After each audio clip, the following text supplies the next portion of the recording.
Day one থেকেই surrender করে দিয়েছিলাম যে আমার এই কাজটা করতে হবে।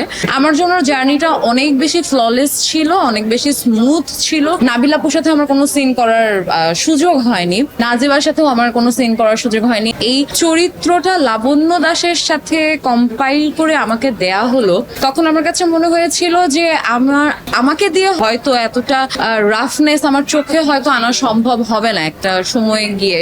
কিন্তু যখন সংলাপগুলো পড়ছিলাম বা যখন স্ক্রিপ্টটা বারবার পড়ছিলাম, তখন একটা থাকে না মাঝে মাঝে মনের মধ্যে একটা গাট ফিলিং যে হ্যাঁ, যে এই কাজটা আমি করতে চাই এবং এই কাজটা আমাকে করতে হবে। তো এই কাজটার জন্য আমাকে যতটুকু কষ্ট করার প্রয়োজন সেই কষ্টটুকু আসলে আমি করতে রাজি ছিলাম।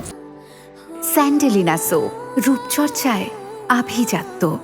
তো ডে ওয়ান থেকেই যেহেতু এটা আমার কাছে খুব ফ্ললেস একটা জার্নি ছিল, কারণ আমি একদম ডে ওয়ান থেকেই সারেন্ডার করে দিয়েছিলাম যে আমার এই কাজটা করতে হবে। তো সেই জায়গা থেকে আমার জন্য জার্নিটা অনেক বেশি ফ্ললেস ছিল, অনেক বেশি স্মুথ ছিল, কারণ উজ্জ্বল ভাইয়ের ডিরেকশন, আসলে উনি তো ওয়ান ম্যান শো যেটাকে আমরা বলি, সব জায়গাতেই কস্টিউম থেকে শুরু করে অ্যাক্টিং থেকে শুরু করে সব জায়গাতেই ভাইয়ার সুনিপুণ দক্ষতা রয়েছে। তো সেই জায়গা থেকে এবং যখন সহশিল্পী বাসার থাকেন, সোহেল মন্ডল থাকেন, নাবিল আপুর সাথে আমার কোনো সিন করার সুযোগ হয়নি, কিন্তু আমি যতটুকু দেখেছি নাবিল আপু দুর্দান্ত করেছে।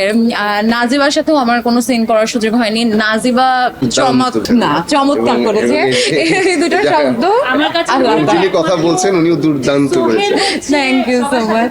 হ্যাঁ, সোহেল একমাত্র যে ওকে ওকে ওকে এটা হলে গিয়ে দেখতে হবে, আসলে কেন এটা তখন আপনারা বুঝতে পারবেন। হ্যাঁ।